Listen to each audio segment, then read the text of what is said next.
Going to the details, ఎప్పుడూ కూడా ఒక డైరెక్టర్కి లేదంటే ఒక రైటర్ కానీ ఎప్పుడో ఒక కోరుకునేది క్రెడిట్. అది రికగ్నిషన్ కావచ్చు, ఏదైనా కావచ్చు, క్రెడిట్ అనేది చాలా క్రూషియల్. అయితే ఈ క్రెడిట్ అనేది క్రెడిట్ షేరింగ్లో ఇప్పుడు మీరు దేవకట్ట గారితో పాటు షేర్ చేసుకున్నారు మహేసభకు వచ్చేటప్పటికి. సో ఈ క్రెడిట్ షేరింగ్ అనేది కానీ లేదంటే ఈ రికగ్నిషన్ అనేది ఇలా షేరింగ్ బేసిస్లో రావడం వల్ల పూర్తి స్థాయి రికగ్నిషన్ ఒక్కోసారి మిస్ అవుతుంది. ఇప్పుడు అందరూ కూడా మహేసభ అనగానే ఇమీడియట్గా అందరికి గుర్తొచ్చినేమో దేవకట్ట, అంతేగాని కిరణ్ అనే ఇమీడియట్గా గుర్తుకు రాకపోవచ్చు. సో ఇది ప్లస్ అనుకుంటున్నారా మైనస్ అనుకుంటున్నారా?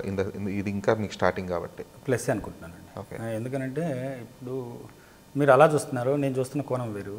దేవకట్ట లాంటి ఒక డెప్త్ ఉన్న రైటరు, ఒక డెప్త్ ఉన్న డైరెక్టర్, ఆల్రెడీ ఎస్టాబ్లిష్డ్ డైరెక్టరు ఇంకొకటికి అవకాశం ఇచ్చి తన పక్కన అక్కున చేర్చుకున్నాడు అన్నప్పుడు అతనికి ఎంతో అంత విలువ ఉంటుంది కదా, విలువ ఉంటేనే చేర్చుకుంటాడు కదా, అది నా అంతరాత్మ చెప్తుంది. నాకు ఎంతో వాల్యూ ఉంది, ఆ వాల్యూ వల్లే నేను నాకు ఆయన స్థానం ఇచ్చాడని అనుకుంటున్నాను. ఓకే, అంతేగాని నాకు ఇట్లా చాలా ఉంది కదండి ఇండిపెండెంట్గా చేస్తాం అంటే లేదు. ఎందుకంటే దేవకట్ట గారు కూడా చెప్పారు స్పెసిఫిక్గా మాండలికలు ఇవన్నీ కూడా కిరణే చాలా కేర్ తీసుకున్నారు స్పెసిఫిక్గా.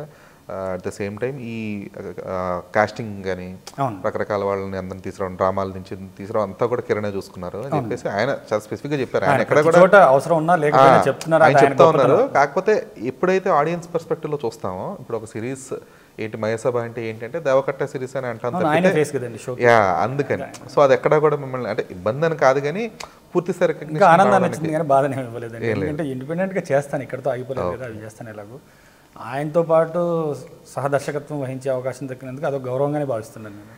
ఓకే, రిపబ్లిక్ కూడా కలిసి వర్క్ చేసినట్టున్నారు కదా? రిపబ్లిక్ స్క్రీన్ ప్లే రైటర్గా చేశానండి, ఫస్ట్ ఎయిడ్గా చేశాను ఆయన. ఓకే, రిపబ్లిక్ అంతా ఫస్ట్ ఎయిడ్గా స్కెడ్యూలింగ్, షూట్, సెట్ రన్నింగ్ అంతా చేసేవాడిని. రైటర్గా ఫస్ట్ సినిమాకి నాకు ఆయనే ప్రోత్సహించారు.